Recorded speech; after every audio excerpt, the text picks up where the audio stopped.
জয়ানন্দিনী টেলিবাংলা থেকে আমি মুর্শিদা ইসলাম মনি সবাইকে শুভেচ্ছা জানিয়ে শুরু করছি আজকের অনুষ্ঠান। আজকে আমি আপনাদের জন্য ফ্রি হ্যান্ড এক্সারসাইজ নিয়ে এসেছি। বেশ কিছুদিন যাবত আপনাদের ইয়োগা বেসড কিছু আমি এক্সারসাইজ দেখাচ্ছি, তো আমি ভাবলাম যে একটু ওখান থেকে বের হওয়া দরকার। যেহেতু ফ্রি হ্যান্ড এক্সারসাইজ সেহেতু কোনো জিমেরও দরকার নেই, কোনো ইনস্ট্রুমেন্টেরও দরকার নেই। আমরা ফ্রি হ্যান্ড মানে বাসায় বসে খুব অনায়াসে করতে পারবো। তো সবসময় আমি ম্যাক্সিমাম ভিডিওতে আমি আমাদের বেলি ফ্যাট নিয়ে কথা বলে থাকি, তবে আজকে আমি কোমর বা ওয়েস্ট যেটাই বলি না কেন এই সম্বন্ধে আমি একটু এই এক্সারসাইজটা দেখাতে চাচ্ছি। সেটা এই জন্য যে আমাদের বেলি ফ্যাট মানে কি আমাদের বেলিতে যদি ফ্যাট জমেও, তো যদি আমাদের ওয়েস্টটা একটু চিকন হয় তুলনামূলকভাবে, তাহলে কিন্তু আমাদেরকে অনেক স্লিম দেখায়। বিকজ আমাদের কারণ একটা শেপের যে ব্যাপারটা, কাপড়টা পরা, মনে করেন সামনে কিছু চর্বি আছে আমাদের পেটে, একদম স্লিম হওয়াটা খুবই কঠিন একটা বিষয়। একদম পাতলা স্লিম হওয়াটা আছে, কিন্তু কোমরটা যদি চওড়া হয় তখন পেটে চর্বি কম থাকলেও তুলনামূলকভাবে মোটা মনে হয়। কিন্তু যদি কোমরটা একটু চিকন থাকে তাহলে আমাদের পেটে একটু চর্বি যদি থাকে তাও আমাদের দেখতে ভালো লাগে। তো যাই হোক, কথা না বাড়িয়ে আমি এক্সারসাইজ শুরু করতে যাচ্ছি। প্রথম এক্সারসাইজ যেটা, সেটার জন্য কি করতে হবে, জাস্ট আমাদের পা দুটো সোজা হিপ বরাবর একদম স্ট্রেট, বেশি ওয়াইডও না আবার খুব ক্লোজও না, এবং সামনের দিকে হাতটা তুলে ফেলবো। তুলে কিন্তু হাতটা খুব টাইটের মধ্যে তুলবো। হ্যাঁ, তুলে লাইক 1, পাটা একটু টুইস্ট হবে 1, যতটুক এদিকে না, যত এদিকে নিলে দেখা যাবে কি আমাদের এখানে একটা প্রেশার পড়তেছে। হ্যাঁ, 1 2 3 4 5 6, অনেক টান লাগে, 7 8 9 10 11 12। আপনি মানে করার সময় যদি করি, আমি জাস্ট একটু বোঝানোর জন্য মানে কথাটা বলছি যে যখন হাতটা উপরের দিকে, তখনই কিন্তু অটোমেটিক এখান থেকে একটা আমাদের টান উপলব্ধি হয়। তো যখন টান হাতটা উপরের দিকে থাকবে এরকম বডিটা, তখন যখন আমরা এদিকে টুইস্ট হব, হ্যাঁ, প্লাস হচ্ছে কি হচ্ছে, পাটা একটা পা একটু কিন্তু আমরা সোজা আর থাকতেছি না এরকম না, কিন্তু পাটাকে একটু ভাঁজ করতেছি। যখন আমরা এদিকে চলে আসলাম তখন কি হচ্ছে, এইদিকে একটা অনেক টান লাগতেছে। হ্যাঁ, ওইটাই আর কি। এভাবে করে যখন করবো একদম টান টান, কোনো ঢিলা ছেড়ে না, একদম সোজা। হ্যাঁ, এটা হলো প্রথম এক্সারসাইজ। এই এক্সারসাইজটা যে যতবার পারে করবে। তো দ্বিতীয় এক্সারসাইজ যেটা, সেটার জন্য আমরা কি করব, এইভাবে সেম পজিশনে দাঁড়াবো এবং হাত দুটো জাস্ট বুকের এখানে ধরবো। হ্যাঁ, তো যখন আমি 1 জাস্ট পাঞ্চ মারে না, তো এত জোরে মারার দরকার নেই। 1, এই হাতের সাথে ডান পাটা আমার একটু পিছনে যাবে, রাইট মানে ডান পাটা বাম পায়ের পিছনে। হ্যাঁ, তো 1 সেন্টারে, 2 মানে পাটাকে এখান থেকে যতটুক উপরে ওঠে, এই 3, তো জাস্ট পাঞ্চ করে পাটা আবার বাম পাটা ডান পায়ের দিকে যাবে। হ্যাঁ, সেন্টার, এই।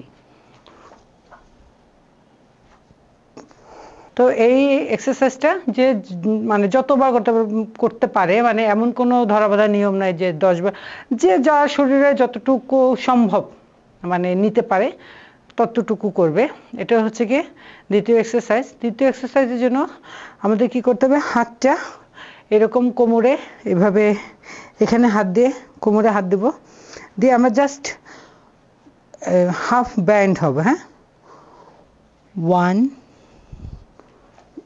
2 3 4 5 6 7 8 9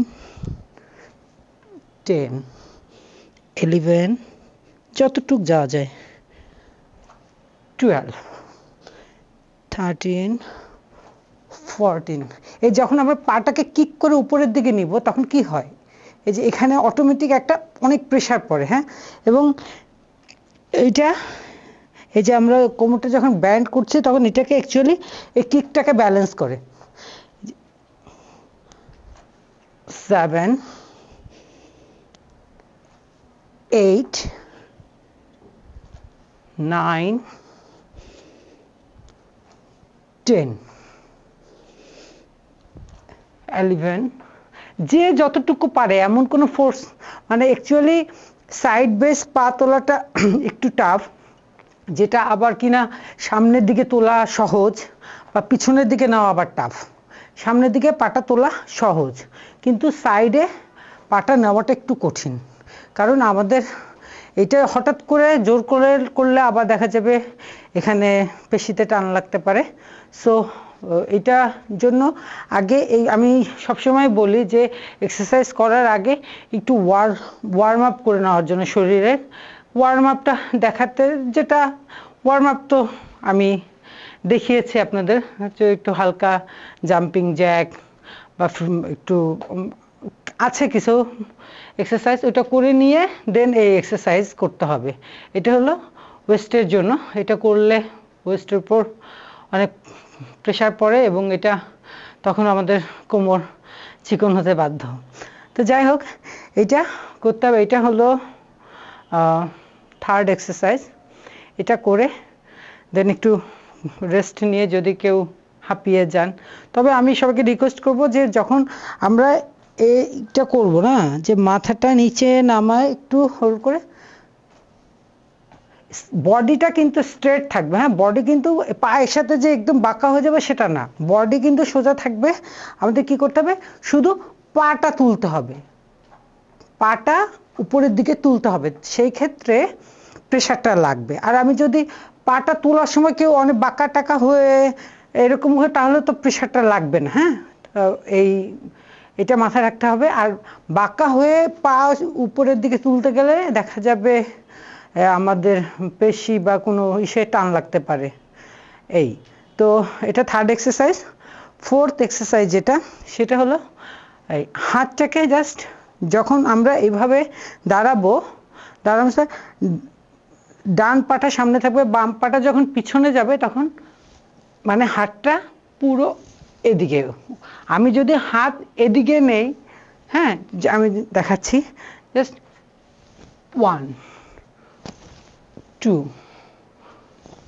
3, 4, 5, 6, 7, 8, 9, 10, 11, 12।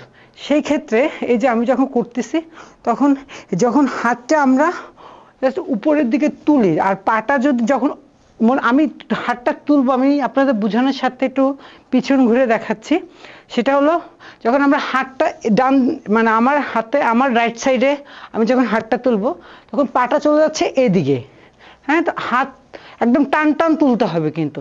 তো যখন আমি হাত এদিকে তুলবো এদিকে, এই আর পাটা চলে যাচ্ছে লেফট লেগটা চলে যাচ্ছে, বাম পাটা চলে যাচ্ছে ডান দিকে। এই তো দুইটার প্রেসারে এই জায়গায় অনেক টান লাগে, হ্যাঁ, এই জায়গাটা অনেক টান লাগে। তো এইটাই এই এই তো এই ক্ষেত্রে এই এক্সারসাইজটা খুবই ইফেক্টিভ, মানে আমাদের ওয়েস্ট কমানোর জন্য। আর মেয়েদের ওয়েস্ট মোটা ভালো লাগে না, ছেলে মেয়ে কারোই ভালো লাগে না। এই এক্সারসাইজটা ছেলে মেয়ে উভয়ের জন্যই, তবে মেয়েদের সাইড ফ্যাটটা একটু বেশি জমে, প্লাস হচ্ছে মেয়েদের শরীরের মানে আফটার প্রেগনেন্সি বা বিফোর প্রেগনেন্সি, মানে আজকাল আনম্যারিড বা স্টুডেন্ট অনেক মেয়েরাই আছে যারা একটু মোটা হয়ে যায়, কারণ এটার মূলেও লাইফস্টাইল এবং জাঙ্ক ফুড ফাস্ট ফুড এগুলো দায়ী। এইটার জন্য এক্সারসাইজ আমরা করব, কিন্তু আমাদের একটু সুস্থ সুন্দর থাকতে হলে অবশ্যই হেলদি খাবারটা খেতে হবে, ফাস্ট ফুডটা একটু অ্যাভয়েড করতে হবে, এই আর কি। তো আজকে আমি আপনাদের এই এক্সারসাইজ মানে যে চারটা দেখালাম, এটা যদি আপনারা নিয়মিত করেন তো অবশ্যই আপনাদের এই সাইডের ফ্যাট বা কোমর, যেটাই আমরা বলি না কেন, কোমর চিকন হবে, পাতলা হবে। আর সত্যি কথা বলতে কি, শুধু এক্সারসাইজ করলেই হবে না, সাথে সাথে আমাদের ফুড হ্যাবিটটা খুবই খেয়াল করতে হবে। কারণ ফুড হ্যাবিট ঠিক না থাকলে কখনোই এক্সারসাইজ করলেও সেরকম আশানুরূপ ফলাফল পাওয়া যায় না আসলে। তবে আমি আপনাদেরকে এটা বলবো যে এই এক্সারসাইজটা করার আগে একটু ওয়ার্ম আপ করে নেবেন। আমার অনেক ভিডিওই আছে যেটা ওয়ার্ম আপের কিছু দেওয়া আছে, আর কিছু যোগা আসন আছে যেগুলো আপনারা যদি একটু প্র্যাকটিস করেন তাহলে এই যে সাইডে পা তোলা, এই যে স্মুথলি পা তোলা বেশি, মানে তারপরে একটা আছে না শরীরের ফ্লেক্সিবিলিটি, সাইড হওয়া, একদম 100% না পারি, হ্যাঁ, চেষ্টা করে। তো এগুলো করলে একটু যোগা করে নিয়ে বা বিভিন্ন আসন করে নিয়ে যদি এক্সারসাইজগুলো করা হয়, তখন হচ্ছে গিয়ে শরীরের ফ্লেক্সিবিলিটিটা ভালো পাওয়া যায়, গ্রিপ পাওয়া যায়, এক্সারসাইজ করতে তখন অনেক সহজ হয়। তো আশা করি আপনারা এক্সারসাইজগুলো করবেন, নিয়মিত করলে আপনারা অবশ্যই আপনাদের সেই কাঙ্ক্ষিত সাইজ আপনারা পাবেন। আর পরিমিত খাওয়া দাওয়া, পর্যাপ্ত পানি এবং আমাদের ঘুমাতেও হবে পর্যাপ্ত, তাহলে আমরা সুস্থ সুন্দরভাবে জীবনযাপন করতে পারবো। আজকে বিদায় নিচ্ছি, আগামী পর্বে আবার দেখা হবে। এই পর্যন্ত সবাই ভালো থাকবেন, আল্লাহ হাফেজ।